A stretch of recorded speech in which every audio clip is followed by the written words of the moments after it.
ਕੇਂਦਰੀ ਸੜਕ ਤੇ ਟਰਾਂਸਪੋਰਟ ਮੰਤਰੀ ਨਿਤਿਨ ਗਡਕਰੀ ਨੇ ਲੋਕ ਸਭਾ ਵਿੱਚ ਵੱਡਾ ਐਲਾਨ ਕੀਤਾ ਹੈ। ਉਹਨਾਂ ਨੇ ਕਿਹਾ ਕਿ ਸਰਕਾਰ ਅਗਲੇ 1 ਸਾਲ ਵਿੱਚ ਦੇਸ਼ ਭਰ ਵਿੱਚ ਸਾਰੇ ਟੋਲ ਪਲਾਜ਼ਾ ਖਤਮ ਕਰਨ ਦੀ ਯੋਜਨਾ ਤੇ ਕੰਮ ਕਰ ਰਹੀ ਹੈ।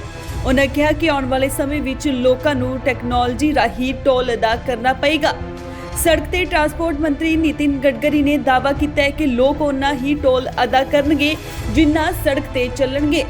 ਸਰਕਾਰ ਦੀ ਯੋਜਨਾ ਅਗਲੇ 1 ਸਾਲ ਵਿੱਚ ਦੇਸ਼ ਦੇ ਸਾਰੇ ਟੋਲ ਪਲਾਜ਼ਾ ਖਤਮ ਕਰਨ ਦੀ ਹੈ।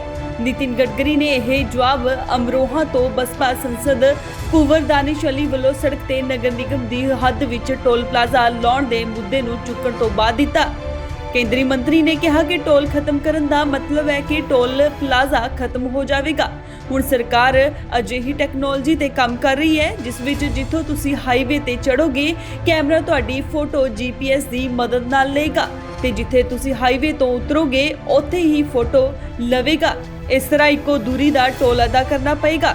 ਦੱਸਦੇ ਕਿ ਪਿਛਲੇ ਸਮੇਂ ਵਿੱਚ ਟੋਲ ਪਲਾਜ਼ਾ ਤੇ ਵੱਡੀਆਂ ਗੜਬੜੀਆਂ ਵੀ ਸਾਹਮਣੇ ਆਈਆਂ ਨੇ। ਕਿਸਾਨ ਅੰਦੋਲਨ ਕਰਕੇ ਪੰਜਾਬ ਤੇ ਹਰਿਆਣਾ ਵਿੱਚ ਟੋਲ ਪਲਾਜ਼ਾ ਬੰਦ ਪਏ ਨੇ।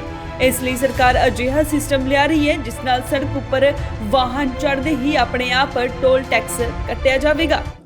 अध्यक्ष महोदय, ये पुराने सरकार के समय ऐसे कुछ टोल है कि जो शहर के अंदर आते हैं, अगर उनको रद्द किए जाएंगे तो वो कॉन्ट्रैक्टर कॉम्पेंसेशन मांगता है, तो उसको पैसे देने पड़ते हैं। तो ये बात बिल्कुल सही है कि बहुत जगह पर उस समय स्वीटनर ऐड करने के हिसाब से ऐसे शहर के बाजू में टोल बनाए गए, वो गलत है और अन्याय करने वाले हैं। उसको निकालने के बारे में निर्णय हुआ है।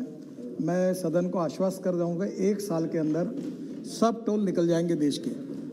पर उसका अर्थ ये है कि टोल नहीं रहेंगे पर आपको GPS पे हमारे केवल रोड के एंट्री पर कैमरा रहेगा, GPS पर आपका इमेज कैच करेगा और जहाँ से जाओगे वहाँ और जहाँ से निकलोगे वहाँ उतना ही पैसा आपसे कटेगा।